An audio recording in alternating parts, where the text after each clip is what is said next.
오늘 세 군데 본문의 말씀으로 합니다. 주 본문은 요한복음 4장 10절에서 12절 말씀이고 병행 본문으로 3장 1절에서 4절 그리고 사도행전 9장 1절에서 3절 세 군데 말씀인데요. 이 세 군데의 등장인물이 다 다릅니다. 우리가 지금 요한복음 4장 10절에서 12절에 하고 있는 등장인물의 주인공은 사마리아 여인입니다. 그리고 요한복음 3장 1절에서 4절에 나오고 있는 등장인물의 주인공은 니고데모입니다. 또한 사도행전 9장 1절 3절에 나오는 주인공은 바울 되기 전에 사울입니다. 이 세 명의 등장인물 가운데 참으로 공통점이 있습니다. 오늘 우리 요한복음 4장 본문의 말씀을 보면 사마리아 우물가의 여인과 예수님의 대화가 계속 이어지고 있는데요. 이 말씀들을 보면서 참으로 안타깝고 또 한편으로 어찌 표현해야 될지 당황스러운 그런 말들의 연속이 이어집니다. 왜냐하면 예수님의 초점과 이 지금 새 등장인물의 초점이 전혀 다르기 때문입니다. 사마리아 여인이 예수님과의 나오는 대화 속에서 예수님의 초점과 사마리아 여인이 바라보는 초점이 전혀 다르고 니고데모와 예수님과 대화를 나오는 가운데서도 니고데모의 바라보는 초점과 예수님의 초점이 다르고 또 바울이 되기 전 사울의 상황도 예수님의 초점과 다시 말하면 하늘의 초점과 그가 열심으로 다하여 하나님을 섬긴다고 하는 그 사울 그 사람의 초점이 전혀 다릅니다. 그래서 저는 이 본문들을 보면서 한편으로는 당혹스럽기도 하고 또 한편으로는 내 얘기 같기도 하다. 우리 얘기 같기도 하다. 그런 생각을 떨쳐버릴 수가 없었습니다. 그래서 오늘 제가 말씀의 제목을 뭐라고 정했냐면 단도직입적으로 까막눈입니다. 까막눈. 우리가 보통 까막눈이라는 말을 통상적으로 쓸 때 이 까막눈이 사투리인가요? 잘 모르겠는데 답답한 경우에 주로 까막눈이라는 말을 씁니다. 또는 뭘 잘 모르는 경우가 있을 때 까막눈이라는 단어를 쓰기도 하고 또 뭘 잘 이해를 하지 못할 때 그때도 까막눈이라는 그런 의미를 가지고 우리가 이 단어를 사용하곤 합니다. 바로 그런 의미입니다. 그래서 오늘 이 세 명의 주인공들의 이야기를 통해서 나는 까막눈인가 다시 한번 생각해보는 그런 귀한 시간이 되기를 바랍니다. 오늘 사마리아 여인은 유대인 남자, 물론 여기서 유대인 남자는 예수님이죠.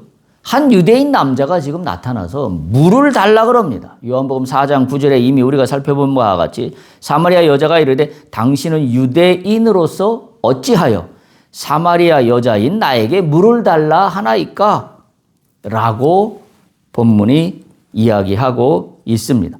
유대인 한 사람이 와갖고 나한테 물을 달라는 말씀에 사마리아 여인이 깜짝 놀랍니다. 왜요? 그 4장 9절 뒷부분에 이렇게 진행되고 있죠. 이는 유대인이 사마리아인과 상종하지 아니함이로라. 그러니까 상종하지 아니하는 사람이 나한테 말을 붙인다? 그것도 여자인 나에게? 그것도 우물가에서? 이 여인은 깜짝 놀랄 수밖에 없는 거죠. 이 여인은 매우 놀랐던 것은 한 세 가지로 생각해 볼 수 있는데 첫 번째는 유대인이 사마리아 사람에게 말을 걸었기 때문에 놀랐습니다. 그리고 둘째는 유대인 남자가 그것도 사마리아의 여자에게 말을 걸었기 때문에 또 놀랐습니다. 그리고 이 장소는 공공장소였습니다. 우물가라는 것은 공공장소예요. 우물이 있다는 곳은. 그래서 놀라는 거죠. 그다음에 셋째는 유대인이 그릇을 갖고 오지 않고 지금 물을 달라는 거예요. 사마리아 사람의 그릇으로 물을 먹겠다는 겁니다. 왜냐하면 지금 유대인 한 남자인 예수님의 손에는 아무런 그릇이 들려 있지 않습니다. 근데 이 여인은 지금 물을 달라고 하는 이 유대인 남자 예수님의 그 요청에 의해서 가만히 보니 그릇도 없어요. 그 얘기는 뭐냐면 아니 그렇다면 이 유대인 남자는 사마리아 사람의 그릇으로 물을 떠먹겠다는 말이냐. 이게 중요한 이유는 이런 거죠. 왜냐하면 유대인은 사마리아 사람을 부정하다고 여겼습니다. 이미 우리가 레위기나 구약의 율법에서 우리가 이미 알다시피 부정한 것은 손을 대지 않습니다.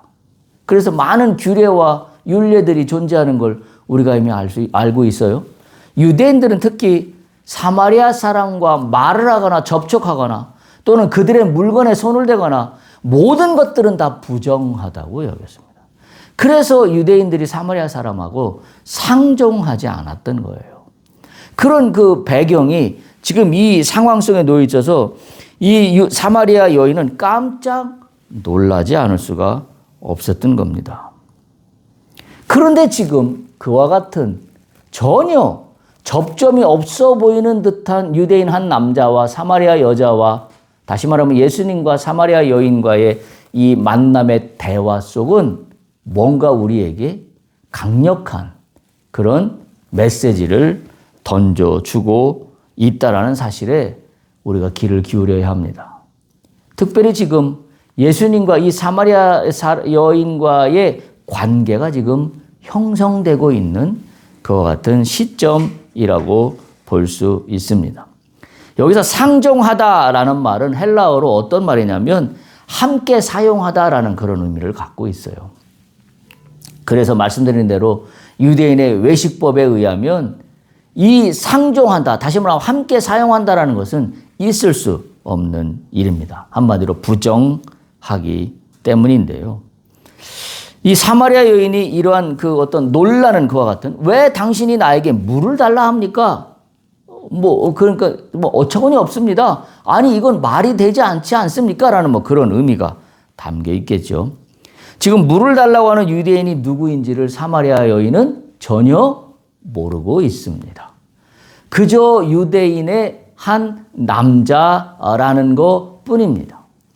이 물 달라고 하는 유대인 남자가 예수님인지를, 자신을 구원할 사람인지를, 자신에게 뒤에 나옵니다만 생수를 공급해 줄 사람인지를 전혀 모르고 있다라는 말입니다. 그저 이 사마리아 여인의 입장에서 보면 좀 이상한 독특한 유대인 남자일 뿐입니다. 두 번째는 사마리아 여인은 분명히 종교를 가지고 있었다라고 저는 생각이 됩니다. 왜냐하면 야곱의 우물을 이야기하고 또 그렇다는 걸 보면 이 사마리아에 있는 이 여인도 하나님을 믿는 그와 같은 사람이었다라는 생각이 듭니다. 그런데 이 여인은 모든 상황을 판단하는 것은 눈에 보이는 것밖에 판단할 아무런 영적인 눈을 갖고 있지 않습니다. 우리가 여기에 초점을 제가 오늘 맞추고자 하는 겁니다. 한마디로 영적인 무지한 상태. 다른 말로 하면 영적으로 까막눈. 지금 내 앞에 나타나신 유대인의 한 남자, 곧 예수님이 어떤 분이신지를 전혀 모르고 있습니다. 그래서 지금 이 사마리아 여인은 이 내 앞에 있는 유대인 한 남자는 말 그대로 유대인 한 남자일 뿐입니다. 그 이상도 그 이하도 아니고, 그런데 한편으로는 이상한 사람입니다. 그 정도 수준의 이 여인은 지금 머물러 있습니다. 그래서 이 말씀의 정황이 요한복음 4장 10절로 그래서 이어져요. 10절에 보면 오늘 우리가 본문에 삼은 10절인데 이렇게 기록되어 있습니다. 예수께서 대답하여 이르시되 네가 만일 하나님의 선물과 또 내게 물 좀 달라 하는 이가 누구인지를 알았더라면, 다시 말하면 네가 너를 구원할 자가 네 앞에서 있다는 걸 알았더라면 네가 그에게 구하였을 것이요 그가 생수를 네게 주었을 것이다. 표준 세번역에 보면 조금 더 직접적으로 이해하기 쉽게 번역을 해놨는데요. 이렇게 번역해놨어요. 예수께서 그 여자에게 대답하셨다. 내가 하나님의 은사를 알고 또 너에게 물을 달라는 사람이 누구인지를 알았더라면 도리어 네가 그에게 청하였을 것이며 그는 너에게 생수를 주었을 것이다. 그러니까 여기서 어마어마한 차이가 있는 거예요. 내가 예수를 아는 것과 예수를 모르는 것의 차이는 어마어마한 차이가 있다는 것을 다시 한번 발견합니다. 오늘 예수님 말씀하시는 게 뭐냐 그러면 내가 누구인지를 알았다면 네가 오히려 나에게 더 적극적으로 뭔가를 달라고 구했을 것이다. 그러면 내가 너에게 줄 것인데 너는 지금 그걸 모르고 있구나. 아주 강력하게 지금 말씀하시고 있어요. 네가 내가 누구인지를 알았더라면. 참 아쉬움의 표현이죠. 알았더라면입니다. 이 여인의 이 인지 능력과 영적인 상태는 하나님을 믿는다라고 이야기할 수 있을지는 모르지만 무지한 상태, 까막눈 상태입니다. 전혀 모르고 있는 상태예요. 그러니까 어떻게 진행이 돼요? 이 이야기에 진행되는 걸 보면 엉뚱한 이야기를 늘어놓습니다. 지금 10절에 그걸 이야기하고 있어요. 예수께서 대답하여 이르시되 네가 만일 하나님의 선물과 또 내게 물을 달라 하는 이가 누구인지 알았더라면 네가 그에게 구했을 것이다. 전혀 엉뚱한 얘기를 하고 있다. 그런 이야기입니다. 예수님의 이 여인과의 대화는 전혀 엉뚱한 얘기를 하는 것으로 아마 이 여인은 느꼈을 겁니다. 왜냐하면 생수라는 말을 하고 있기 때문이에요. 근데 이 여인은 또 생수가 뭔지를 모릅니다. 지금 우물가에 있어서 우물가에서 지금 물로 주제를 대화를 나누니까 이 여자의 시선은 어디만 있어요? 눈에 보이는 물리적인 물밖에는 볼 줄 몰라요.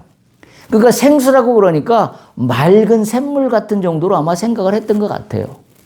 그러니까 4장 11절 보세요. 뭐라고 이야기하고 있어요? 4장 11절에. 이렇게 답변하고 있어요. 여자가 이르되 주여 물기를 그릇도 없고 이 물은 깊은데 어디서 당신이 그 생수를 얻겠사옵나이까. 그죠? 그러니까 지금 이 우물도 깊은데 당신 그릇도 갖고 있지 않은데 어디서 생수를 주겠다는 것이냐. 그 얘기예요. 근데 예수님은 지금 뭐예요? 예수님이 말씀하시는 생수는 우리가 이미 알고 있다시피 그 생수는 영원히 목마르지 않는 생수입니다.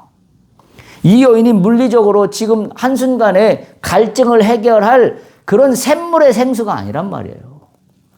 근데 우리가 지금 이 본문을 보면서 답답한 게 뭐예요? 전혀 무슨 얘기인지 이해하지 못하고 있다는 거예요. 전혀 이해하지 못하고 있습니다. 그러니까 지금 예수님과 이 여인 사이에는 물이라는 주제로 대화를 하고 있지만 전혀 대화의 접점이 이루어지지 않고 있어요. 예수님이 얘기하는 물과 이 여인이 얘기하는 물의 초점은 전혀 다른 방향에서 서로 물이라는 얘기만 하고 있으니 이거 생각해 보세요. 이 상황이 얼마나 답답한 상황입니까? 여러분 우리가 사람들과 친구와 또는 그 어떤 누구와 뭐 사업 관계로 만났던 또는 뭐 친분 관계로 만났던 이야기를 할 때 똑같은 어떤 목적을 갖고 이야기하지만 전혀 다른 이야기를 하는 경우들을 우리는 살아가면서 많이 발견합니다. 그때 우리 느끼는 감정은 뭐예요? 답답합니다. 왜 이 뜻을 이해를 못할까? 참 답답하다. 왜 이 사람은 이렇게 살까? 왜 이거밖에 생각을 못할까? 그런 생각이 들 때가 간혹 있잖아요. 지금 그 상황이에요. 우리가 이걸 하나님의 시각에서 영적으로 쭉 내려다 보면 하나님이 볼 때 참 답답하실 겁니다. 지금 하늘에서 하나님이 이 상황을 보고 있는데 예수님과 사마리아 여인이 우물가에서 대화를 하고 있는데 예수님이 말씀하시는 것을 이 사마리아 여인은 전혀 알아듣지 못하고 엉뚱한 얘기만 합니다. 얼마나 답답할까? 당사자인 예수님은 얼마나 답답할까? 우리가 오늘 찬양한 것처럼 예수님은 어떤 분이에요? 채워주시는 분이에요. 우리가 그렇게 찬양했잖아요. 우물가의 여인처럼 찬양해서 오 주님 채우시옵소서. 나의 잔을 높이 듭니다. 주님은 채워주시는 분이에요. 근데 이 여인은 잔도 못 들고 있어요, 지금. 잔을 들어야 채울 거 아닙니까? 그럼 잔을 왜 못 들어요? 뭔 얘기인지 못 알아들으니까. 이분이 누군지를 모르니까. 잔도 들지 않고 인생이 답답합니다. 지금 이 여인의 상황이 답답한 인생의 스토리를 갖고 있는 여인이잖아요. 그래서 지금 우물가에 나온 시간도 성경은 6시라 그랬어요. 6시는 대략 생각해 볼 때 우리가 정오라고 이야기를 했는데 지난주에 말씀드린 것처럼 많은 여인들은 그 당시 풍습에 따르면 좀 선선해질 때 나와서 물을 길었는데 한낮에 땡볕에 지금 이 여인은 물을 길러 나온 거예요. 다시 말하면 남들의 눈을 피해서 물을 길러 나온 겁니다. 인생이 답답합니다. 그런데 지금 실제 예수님과의 대화 속에서도 답답합니다. 혹시 우리의 영적인 상황이, 나의 영적인 상태가 그런 건 아닐까? 나는 뭔가를 알고 있어서 계속 누군가 이야기를 하고 있는데 막상 내 이야기를 들어주는 상대방은 내가 뭔 얘기하는지를 전혀 알아듣지를 못해. 왜냐하면 엉뚱한 얘기를 하니까. 나는 보배를 주겠다라고 얘기하는데 이 여인은 물만 바라보고 있어요. 주님은 너에게 감추어진 보배가 무엇인지를 내가 너를 통하여 드러낼 것이다라고 말씀하고 있는데 이 여인은 지금 물만 바라보고 있고 우물이 이렇게 깊은데 어디서 물을 길어 오겠다는 말씀입니까? 더군다나 당신은 물을 뜰 그릇도 없지 않습니까? 라는 이야기를 하고 있는 거예요. 여러분, 이게 지금 성경의 사마리아 여인과 예수님과의 대화 속에서 나타난 이야기의 진행이지만 그게 혹시 나의 이야기는 아닐는지. 예수님은 나에 대하여 생수를 주겠다라고 너에게 감추어진 보배를 발견하여서 너를 채워주겠다라고 말씀하고 있는데 나는 여전히 내 눈앞에 있는, 살아가면서 눈앞에 당장 보이는 물에만 관심이 있어요. 물만 쳐다보고 있습니다. 그런데 문제는 뭐예요? 잔도 들지 않았어요. 잔도 들지 않고 내 인생이 채워지기를 원하고 있습니다. 왜 그럴까요? 왜 그럴까요? 내가 영적으로 까막눈이기 때문에 그래요. 내 눈은 육적인 눈, 근시안적인 눈밖에 갖고 있지 않기 때문에 하늘의 세계를 바라보지를 못해요. 하늘의 섭리가 어떤 것인지를 내가 깨닫지를 못해요. 그러다 보니 내 앞에 있는 하나님이, 예수님이 내 앞에 서 계신데 그분이 누구인지 알지 못합니다. 그러니까 예수님이 그렇게 말씀하시잖아요. 네가 내가 누구인지를 알았더라면, 얼마나 답답한 마음을 지금 토로하고 계신 거예요. 네 앞에 있는 내가 누구인지를 알았더라면 너는 그렇게 소극적으로 가만히 있을 게 아니라 오히려 더 적극적으로 네가 청하였을 것이다.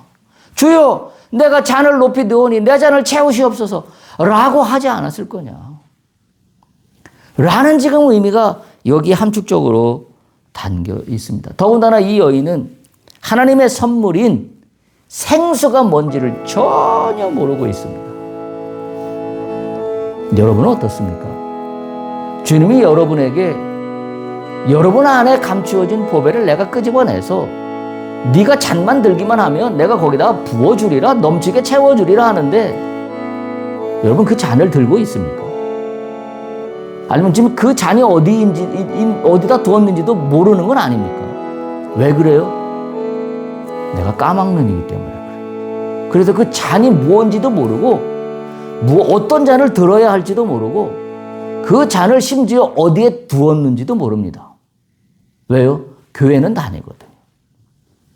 교회는 다녀서 잔은 갖고 있는데 그 잔이 뭔 잔인지 무슨 잔인지 몰라요. 그렇게 따지면 우리는 교회로 다닌다고 예수님을 믿는다고 이야기하지만 뭐예요? 까막눈입니다. 내 잔도 찾지 못하고 내 잔도 들지 못하면서 매일 교회에 와서 외칩니다.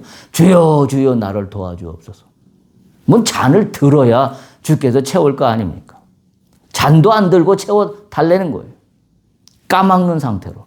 그러니까 내가 채워달라는 건 뭐만 생각하고 있어요? 눈에 보이는 물.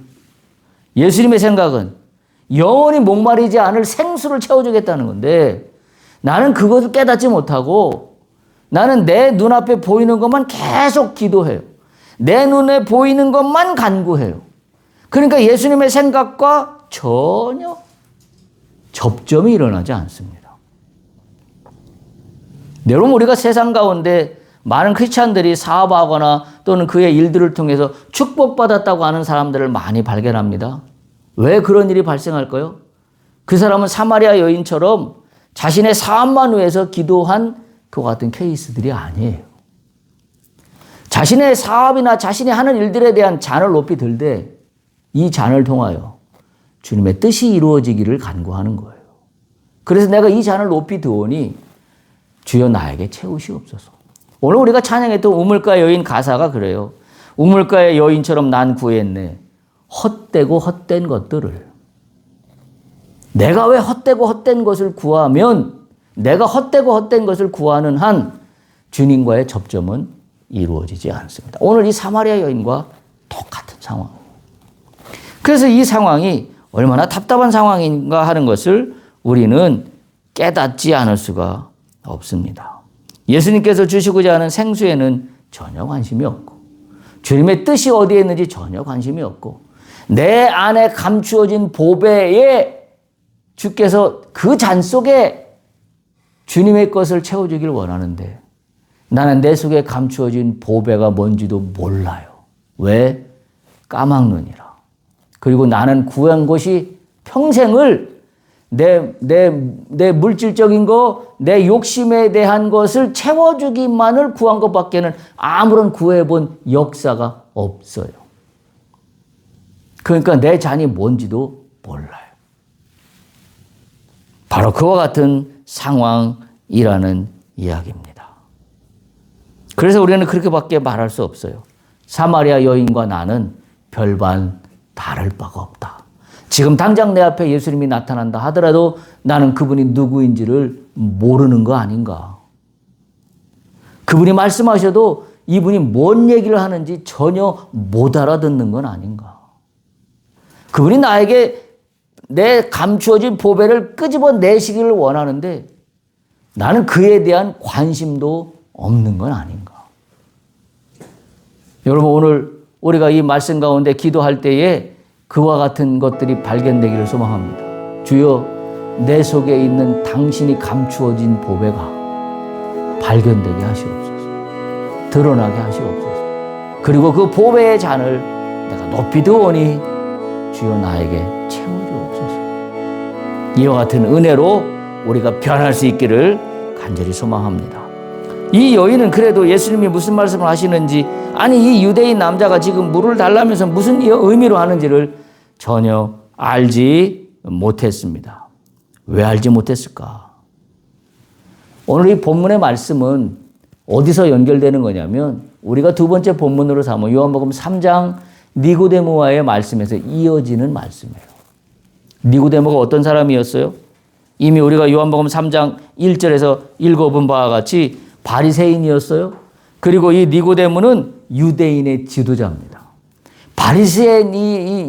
바리새인이라고 하면 이야기는 다 끝난 거예요.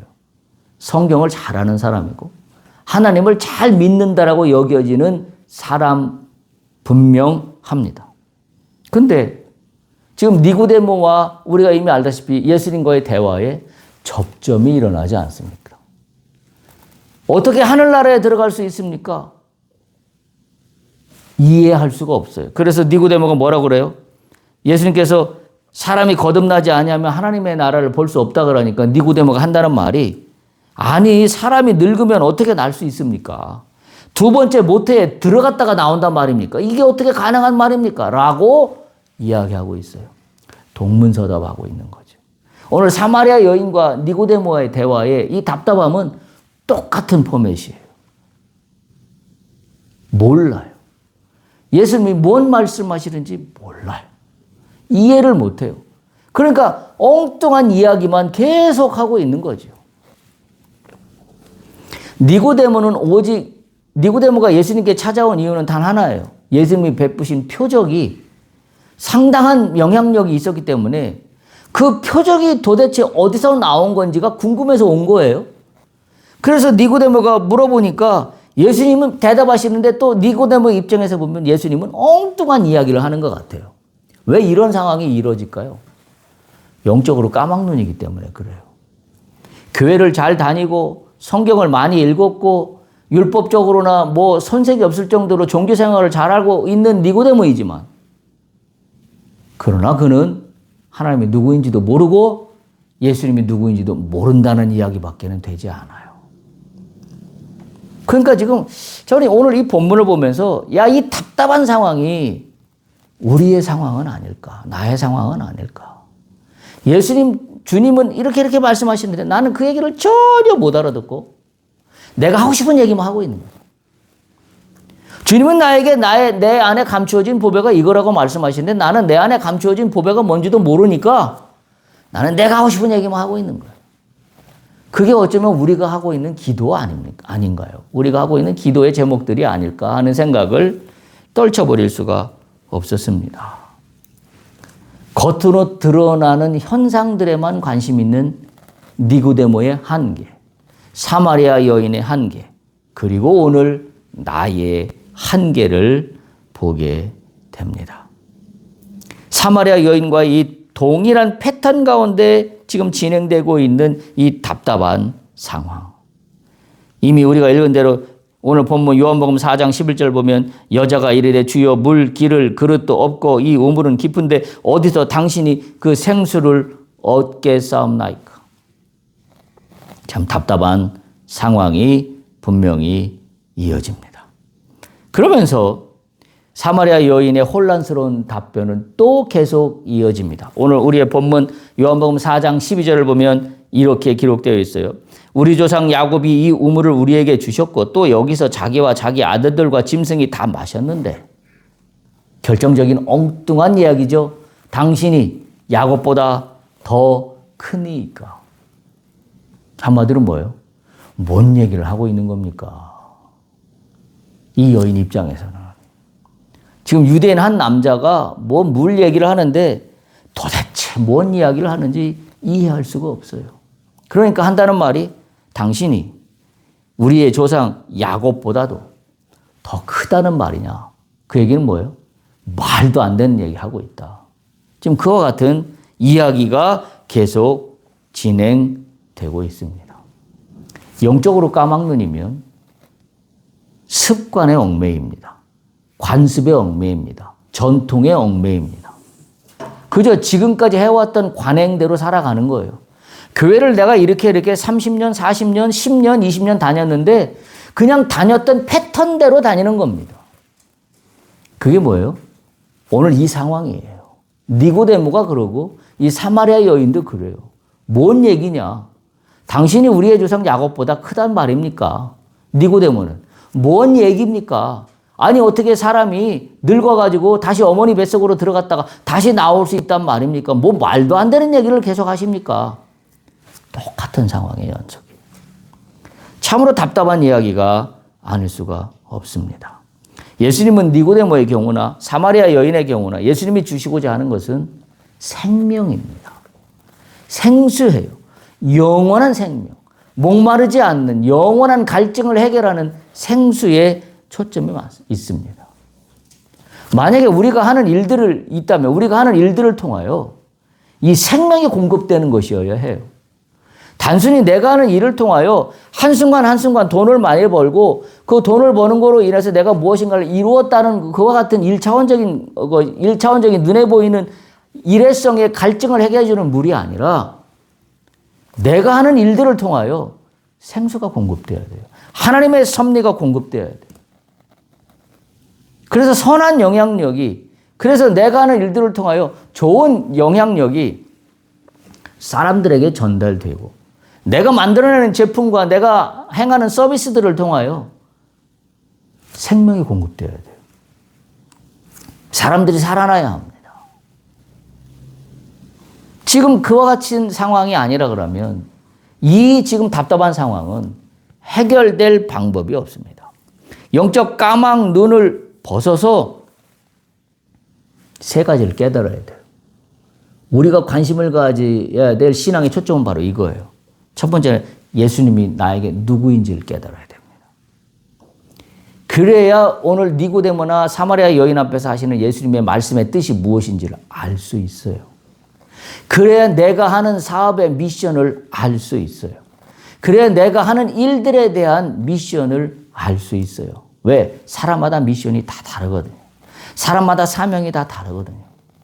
주님은 직접 사람마다 말씀하십니다. 그래서 나에게 말씀하시는 주님을 알려면 주님이 나에게 누구이신가를 알아야 합니다. 영적인 까막 눈을 벗어야 하는 이유가 바로 거기에 있어요.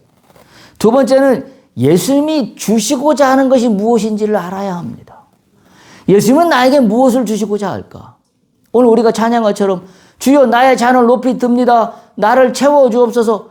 내가 채우고자 하는 내 잔에 주님의 뜻이 무엇이 담겨 있는지를 깨달아야 해요. 그래야 그 잔을 높이 듭니다. 우리가 영적 까막눈을 벗어야 하는 것은 내 잔을 채워주실 주님의 보배가 무엇인지를 알 수 있기 때문입니다. 세 번째는 내가 무엇을 향해서 예수님을 믿어야 하는가? 나의 믿음의 정점은 무엇으로 나가야 할 것인가? 라는 것을 알아야 해요. 그걸 모르면 오늘 사마리아 여인과 똑같습니다. 그리고 바리새인이요 유대인의 지도자였던 니고데모와도 똑같습니다. 왜 똑같아요? 예수님이 누구지도 모르고 예수님이 무슨 말씀을 하시는지도 전혀 이해하지 못하고 그러니 엉뚱한 이야기만 계속하고 있는 거죠. 영적인 눈은 니고데모의 이야기에서 뭐였어요? 예수님 말씀하시기를 사람이 하나님 나라에 볼 수 있고 들어가기 위해서는 어떻게 해야 된다고 그랬어요? 성령으로 거듭나야 한다고 그랬어요. 까막눈을 벗어날 수 있는 영적인 눈은 성령입니다. 성령을 통하지 않고는 우리의 영적인 까막눈을 해결할 방법이 없습니다. 그래서 우리는 성령을 사모해야 되고 성령의 인도하심과 성령의 보호하심과 성령의 뜻 가운데 우리가 행해야 하는 하루하루의 삶입니다. 우리가 하루하루 성령의 은혜와 성령의 지시대로 살아간다고 한다면 우리는 예수님의 빛이 무엇인지를 볼 수 있게 될 겁니다. 왜 그래요? 우리가 세 번째 본문으로 삼고 있던 사도행전 9장 1절에서 3절이에요. 바울이 되기 전 사울은 말씀드린 대로 살기가 등등했다고 사도행전 9장 1절은 기록하고 있습니다. 여전히 위협과 살기가 등등했다라고 기록하고 있어요.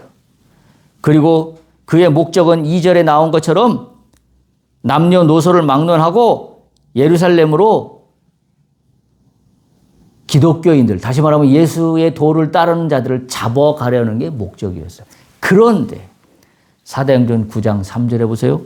사울이 길을 가다가 다마섹에 가까이 이르더니 호련히 하늘로부터 빛이 그를 둘러 비치는지라. 아멘. 빛을 받으면 예수의 빛이 들어오면 까막눈은 완전히 해결됩니다. 예수의 빛이 들어오기 전에 사울은 어떤 사람이에요? 잡아다 족치고 감옥에 가두는 것이 목적이었던 사람이에요. 그런데 예수의 빛이 들어오고 나서 사울은 바울이 되었고 그의 인생은 완전히 바뀌었습니다. 방법은 그거밖에 없어요. 오늘 니고데모, 사마리아 여인, 바울이 되기 전 사울의 이 모습 다 한마디로 뭐예요? 까막눈 상태입니다. 다 하나님을 믿는다라고 하지만 공통점은 까막눈입니다. 살아가는 모습과 살아가는 방법과 처지만 다를 뿐 한 가지로 동일한다면 까막눈입니다. 우리가 이 까막눈은 다른 말로 표현하면 어둠입니다. 흑암의 권세죠. 그러나 빛은 생명입니다. 생수입니다. 오늘 예수님께서 사마리아 여인에게 내가 너에게 생수를 주겠다라는 것은 예수의 빛이 들어가는 겁니다. 그 여인의 인생 속에 빛이 들어갑니다. 그 사울의 인생 속에 빛이 들어왔습니다. 예수의 빛입니다. 소망의 빛입니다. 생명의 빛입니다. 내가 영원히 따라가야 될 믿음의 빛입니다. 여러분에게 마무리하면서 권고합니다. 우리의 문제가 무엇입니까? 우리의 문제는 어쩌면 오늘 본문의 주인공들처럼 사마리아 여인이나 니고데모나 사울처럼 영적인 까막눈의 상태에 있는 건 아닙니까? 그래서 예수님이 하시는 말씀과 내가 하는 말이 전혀 방향이 다르고 한 번도 만나질 않고 주님이 나에게 주시자는 것이 무엇인지도 알지도 못하고 그래서 내가 내 잔을 채워달라고 들어야 될 내 잔이 무엇인지도 알지 못하고 있지는 않습니까? 우리가 다시 한번 영적으로 깨어서 이 까막눈을 완전히 벗어 예수의 빛이 우리 안에 들어오기를 간절히 소망합니다. 빛이 들어오면 성령을 받으면 예수의 빛이 들어옵니다. 예수의 빛이 들어오면 까막눈이 해결됩니다. 할렐루야. 이 은혜가 여러분의 일과 여러분의 인생과 여러분의 삶 가운데 있기를 간절히 축복합니다. 할렐루야.